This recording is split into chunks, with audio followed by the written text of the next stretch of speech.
Hello and welcome to the India news destroyer. This is Chetan. और recently Russian general को दिन दहाड़े मार दिया गया है और इनकी जो हत्या है वो एक रिमोट कंट्रोल बॉम्ब से की गई है, जिसकी जिम्मेदारी, जिसकी रिस्पॉन्सिबिलिटी खुद यूक्रेन ने ली है। आप ये देख सकते हैं कि Russian general killed in Moscow, Ukraine security service claims responsibility now. यहाँ पर क्वेश्चन रशियन इंटरनल सिक्योरिटी पर सीधे सीधे रेज होते हैं कि इतनी मजबूत आंतरिक सुरक्षा होने के बाद भी कैसे इनके एक जनरल को मौत के घाट उतार दिया गया। क्या रशियन सिक्योरिटी कमजोर हो गई है? क्या अब रशिया यूक्रेन वॉर बॉर्डर से हटकर राजधानियों की तरफ बढ़ रही है? हालांकि रशिया की तरफ से ये बोला गया है कि इसका बदला लिया जाएगा बिना किसी संदेह के और बिना किसी दया के। देखिए, रशिया यूक्रेन वॉर में एक बड़ी घटना है, क्योंकि यूक्रेन ने जिनको मारा है ना, इगोर किरिलोव, ये रशिया के न्यूक्लियर चीफ थे। इससे पहले ये radiological, chemical and biological defence forces को लीड कर रहे थे। यूक्रेन ने इन पर बहुत सारे केमिकल वेपन्स को यूज करने को लेकर एलिगेशन लगाए थे। इवन यूक्रेन ने तो ये भी बोला था कि यूक्रेन बॉर्डर पर रासायनिक हथियारों के करीब करीब 4800 केस निकल कर आए थे।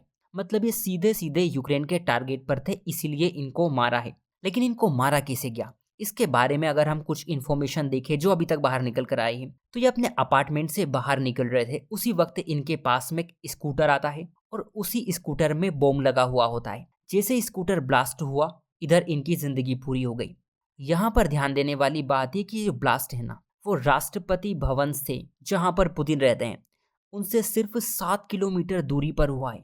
सिर्फ 7 किलोमीटर दूरी पर। और इस धमाके के लिए 300 ग्राम टीएनटी का यूज किया गया था, मतलब ट्रिनाइट्रोटोलुइन। और ऐसा माना जाता है कि 300 ग्राम टीएनटी से करीब 50 से 55 फीट की दूरी पर खिड़की, दरवाजे जो भी होते हैं, वो भी उससे टूट सकते। यहाँ पर आप ये इमेजेस देख सकते हैं जिनसे पता लग रहा है कि इनकी खिड़की के कांच टूटे हुए हैं।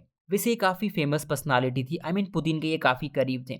और अक्टूबर की बात है, इन्होंने बड़ा खुलासा किया था कि यूक्रेन अमेरिका की मदद से डर्टी बम बना रहा है। अमेरिका ने भी रशिया के बारे में ये खुलासे किए थे कि रशिया यूक्रेन के खिलाफ रासायनिक हथियारों का इस्तेमाल कर रहा है। जबकि रूस का ऐसा मानना है कि रूस ने अपने सारे केमिकल वेपन्स 2017 में नष्ट कर दिए थे, जबकि अमेरिका ने 2023 में ऐसा किया। अब रियलिटी क्या है ये तो ये दोनों देश ही जाने, लेकिन इंटरेस्टिंग बात आप देखिए, यूक्रेन ने ये हमला रूस की राजधानी में किया है, मॉस्को में किया है, वो भी प्रेसिडेंट हाउस से सिर्फ 7 किलोमीटर की दूरी पर। इस बात के क्या मतलब निकलते हैं? देखिए, यूक्रेन का ये हमला ना रशियन सिक्योरिटी को सीधे सीधे चैलेंज करता है कि हम कभी भी आपकी सीमा में घुसकर, आपके देश में घुसकर, आपकी राजधानी में घुसकर, आपके घर में घुसकर चाहे जिसे मार सकते हैं, चाहे आपके जनरल हो या फिर और कोई भी। क्योंकि देखिए, इस तरह का हमला, इस तरह का अटैक पुतिन पर भी हो सकता है इन फ्यूचर।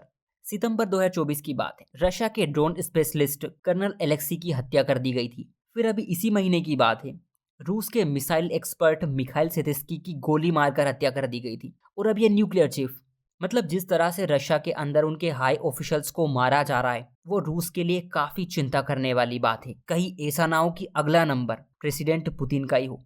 देखना दिलचस्प होगा कि आगे क्या होता है। सो आज के लिए इतना ही। Take care and thank you.